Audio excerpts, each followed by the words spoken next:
Semuanya, kami dari kelompok 13 dan hari ini kami akan menyampaikan laporan kegiatan yang sudah dijalankan. Kelompok kami terdiri dari saya, Verina Fitri, lalu ada Mas Supriyanto, ada Mas Sigit, dan Mas Muhibudin Wali. Laporan ini mencakup rangkuman dari kegiatan yang sudah kami lakukan selama bulan Januari serta pencapaian yang sudah kami raih. Nah, mari kita lihat dari pertama kan kita bahas tentang pengenalan, yaitu sedikit teori tentang mengapa kita membutuhkan pelatihan ini. Yang kedua adalah laporan kegiatannya. Yang ketiga adalah output dan target pencapaian. Yang keempat, rincian tugas masing-masing anggota. Dan yang kelima adalah daftar pustaka. Mari kita mulai dengan melihat hasil-hasil yang sudah kami peroleh dan temuan-temuan penting yang sudah kami dapatkan. Kami berharap presentasi ini akan memberikan gambaran yang jelas tentang kemajuan dan tantangan yang akan dihadapi dalam dunia teknologi. Oke, pertama itu kita akan membahas mengapa sih kita diperlukan keahlian pemanfaatan aplikasi no coding. Nah, jadi menurut penelitian, terdapat sekitar 2 miliar karyawan di seluruh dunia yang mendapatkan manfaat dari pengembangan aplikasi. Tapi, dari 2 miliar karyawan tersebut, ternyata tuh kita masih kekurangan sekitar kita hanya memiliki sekitar 10 juta sarjana IT di seluruh dunia, dan kekurangan manpower IT ini akan berdampak pada namanya backlog. Backlog itu adalah daftar tugas atau tugas yang belum diselesaikan dalam suatu tertentu. Dalam pengembangan perangkat lunak, ini mencakup fitur atau pekerjaan yang belum dilakukan dalam suatu proyek. Jadi backlog ini tuh kayak pekerjaan pending yang makin lama itu makin menumpuk dan menyebabkan keterlambatan produktivitas, kemudian mengurangi efisiensi waktu, dan yang terakhir adalah bisa menyebabkan ketidakakuratan data. Untuk selanjutnya akan dibahas oleh rekan saya, Mas Supriyanto. Nah, lalu setelah ini apa sih yang dapat kita upayakan untuk mencegah terjadinya backlog ini? Dan ternyata beberapa pengembang sudah mengembangkan aplikasi yang dapat dipakai untuk seluruh karyawan tanpa memerlukan keahlian khusus IT. Nah, ini adalah aplikasinya, ada Bubble, ada Mendix, System, ada Load, dan yang akan kita bahas adalah Upsheet. Untuk pembahasan selanjutnya akan dibahas oleh rekan saya, yaitu Mas Supriyanto. Aplikasi no coding, solusi pemenuhan kebutuhan perangkat lunak yang dapat dipelajari orang awam dengan mudah. Jadi aplikasi no coding adalah jenis aplikasi yang tidak memiliki kode, didefinisikan sebagai aplikasi yang dapat dibuat menggunakan platform pengembangan dengan antarmuka grafis dan tidak membutuhkan keahlian pemrograman khusus. Berikutnya ada manfaat aplikasi App Sheet. Yang pertama itu ada efisiensi operasional, catatan inventaris cepat, pengurangan kemungkinan kesalahan, pemrograman mandiri yang hemat biaya, dan optimalisasi alur kerja yang mudah diakses. Lalu ada skalabilitas, menyesuaikan dengan pertumbuhan bisnis, memberikan ruang inovasi tanpa batasan coding kompleks, dan memudahkan integrasi data dari berbagai sumber. Kemudian kemudahan penggunaan, memudahkan pengguna tanpa latar belakang teknis untuk berinteraksi dengan aplikasi. Lalu peningkatan pengambilan keputusan, menyediakan laporan dan analisis inventory untuk mendukung pengambilan keputusan yang lebih baik. Lalu kolaborasi tim, menyederhanakan workflow sehingga mereka dapat melakukan pekerjaan dengan lebih cepat dan tepat. Aplikasi App Sheet sebagai platform no-code dapat memberikan beberapa manfaat yang spesifik tergantung bagaimana penggunaan. App Sheet ini dalam kegiatan sehari, platform ini menyediakan alat yang dapat disesuaikan dengan kebutuhan secara unik, baik untuk pribadi maupun kebutuhan bisnis kecil, pekerjaan, bahkan untuk dunia pendidikan sekalipun. App Sheet menawarkan perangkat alat yang serbaguna. Lalu pada slide berikutnya akan dijelaskan oleh Mas Budi. Baik, terima kasih kepada Kak Supri. Untuk selanjutnya akan saya lanjutkan. Izin untuk share screen.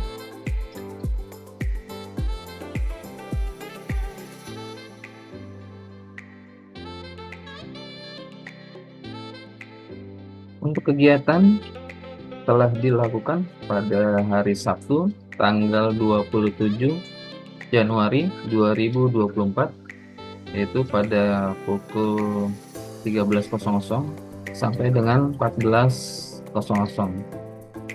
dengan media Zoom yang terdiri dari presentasi teori dan juga praktek pembuatan aplikasi yang dicontohkan langsung oleh narasumber. Kemudian dari kegiatan pelatihan tersebut, yaitu pada tanggal 27 Januari ini, tim dari kelompok 13 membagikan tugas masing-masing kepada anggota. Di antaranya adalah Muhib Budin Wali, yaitu saya sendiri sebagai moderator atau host pada Zoom kegiatan tersebut.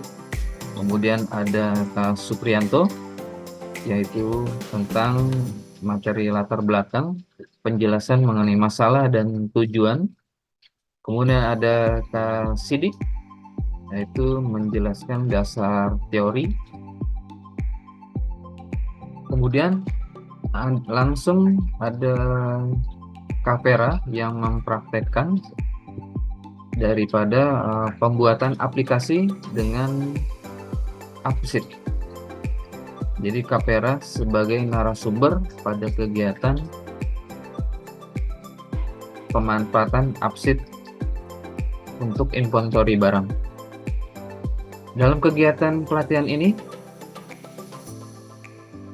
telah bergabung di Zoom, yaitu sebanyak sekitar 40 peserta, yang mana peserta terdiri dari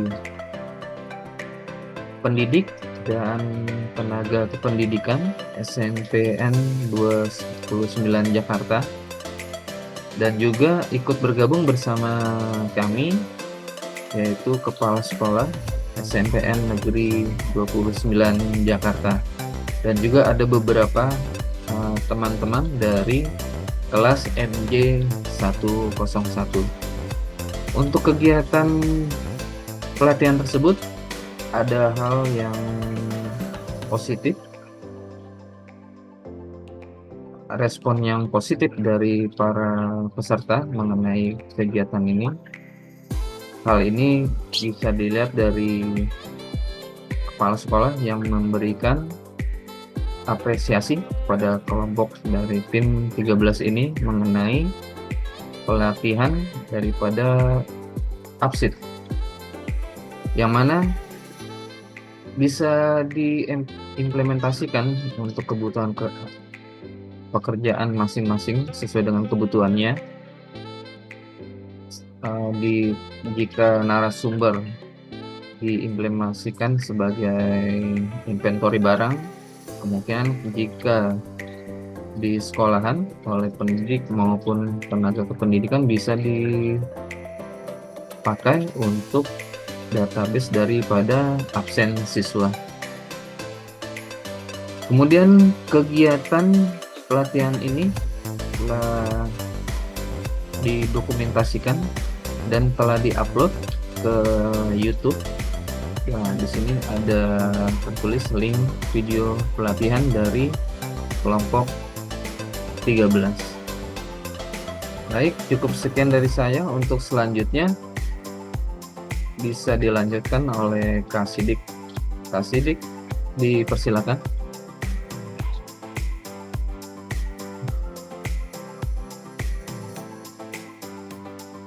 Oke, dikarenakan Kak Sidik ada kendala, presentasi akan saya lanjutkan. Untuk output dan target, dari sini terlihat demografis peserta. Sebagian besar dari lokasi di Jakarta.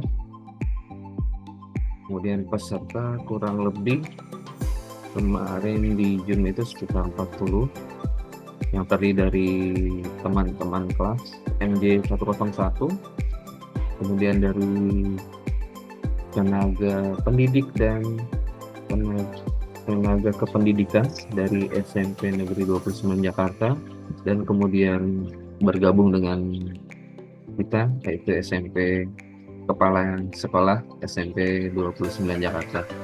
Kemudian dari grafik ini terlihat sebagian besar, hampir 90% peserta belum mengetahui tentang absit, dan hanya sekitar 10% atau 4 orang yang sudah pernah menggunakan.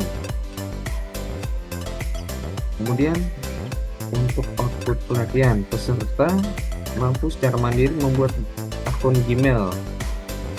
Kemudian ada peserta mampu menggunakan Google Drive, Google Spreadsheet. Nah, ini sudah tidak asing bagi peserta, karena kan hampir sehari-hari mereka pergunakan, sehingga peserta sudah mengetahui dan menggunakannya. Di sini capaian 100%. Kemudian juga peserta mampu menjelaskan apa itu Google Absit, itu 80%. Kemudian ada peserta mampu membuat aplikasi inventory barang dengan Google Absit, 80%. Hal ini kita maklumi karena hal ini sebagian besar hal baru bagi para peserta. Kemudian ada evaluasi pengetahuan peserta terhadap materi pelatihan, target dan capaian 100%. Kemudian peserta memberikan umpan balik hal yang positif terhadap pelatihan, capaian 100%. Hal ini bisa dilihat dari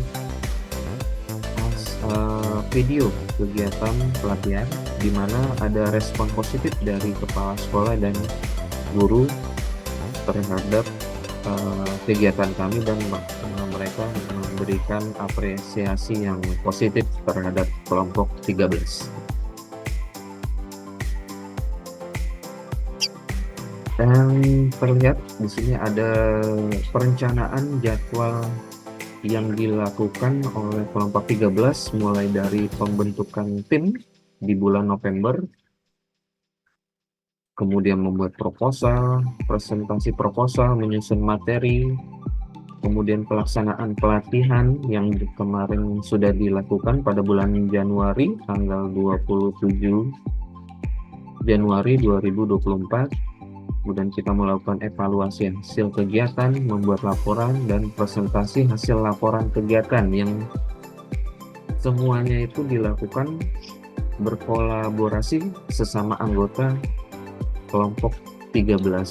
Dan alhamdulillah, mulai dari pembentukan tim hingga presentasi laporan, semua terlaksana dengan baik, dan terutama pelaksanaan pelatihan yang kita menilai cukup puas, walaupun hal yang pertama bagi kita lakukan, tetapi hasilnya cukup memuaskan.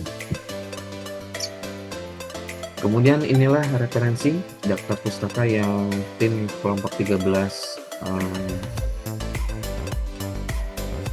misalkan dari jurnal.id, kompas.com, repoindonesia.com, hartex, initi.com, kemudian dari google.com, dan sumber-sumber lainnya yang relevan dengan topik daripada kelompok 13. Demikian presentasi yang kami, yaitu kelompok 13. Kami dari kelompok 13 yang terdiri dari Kak Vera, Kak Suprianto, Kak Sidik, dan saya sendiri, Muhib, mengucapkan terima kasih kepada teman-teman, kemudian dari dosen kami, yaitu Ibu Pesa, yang memberi saran dan motivasi kepada kami, walaupun kami letaknya berdomisili tidak di satu tempat, tetapi alhamdulillah kolaborasi dari tim 13 cukup solid, dan alhamdulillah terlaksana semua kegiatan dengan baik. Sekali lagi kami mewakili dari kelompok 13. Jika ada hal-hal yang kurang berkenan atau pemilihan kata yang tidak tepat, kami mengucapkan mohon maaf yang sebesar-besarnya. Sekali lagi terima kasih kepada semuanya. Saya akhiri. Wassalamualaikum warahmatullahi wabarakatuh.